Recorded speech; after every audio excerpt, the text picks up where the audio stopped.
बहूनि मे व्यतीतानि जन्मानि तव चार्जुन तान्यहं वेद सर्वाणि न त्वं वेत्थ परंतप। हाँ पार्थ, मेरे और तुम्हारे बहुत से जन्म हो चुके हैं। मुझे वो सारे जन्म याद हैं, परंतु तुम्हें याद नहीं है। हे परंतप, वैसे तो मैं अजन्मा हूं, अविनाशी हूं और समस्त प्राणियों का स्वामी हूं, परंतु मैं अपनी प्रकृति को अधीन करके अपनी ही योग माया से प्रकट होता रहता हूं। यदा यदा हि धर्मस्य ग्लानिर्भवति भारत अभ्युत्थानम् अधर्मस्य तदात्मानं सृजाम्यहम्। परित्राणाय साधूनां विनाशाय च दुष्कृतां धर्म संस्थापनार्थाय संभवामि युगे युगे। हाँ पार्थ, मैं प्रकट होता हूं, मैं आता हूं।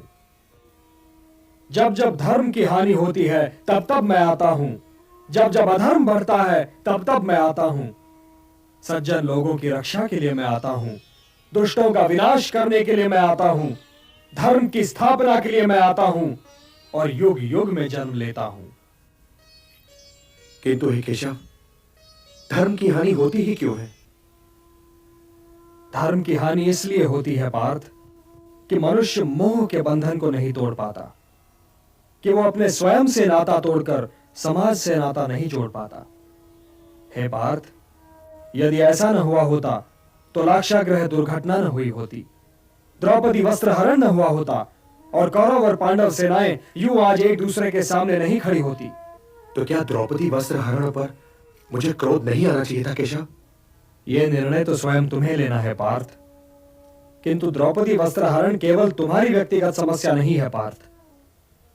जो समाज इंद्रप्रस्थ की पटरानी महाराज द्रुपद की पुत्री और पांडवों की पत्नी द्रौपदी के वस्त्र हरण पर चुप रह गया, वो समाज भला किसी साधारण नारी के मान सम्मान की क्या रक्षा करेगा?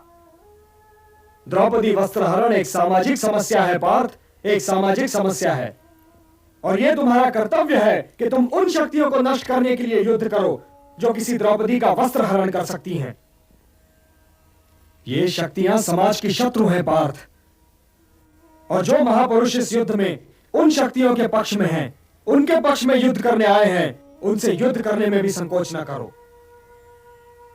अपने व्यक्तिगत क्रोध और व्यक्तिगत मोह के बंधनों से मुक्त होकर लोक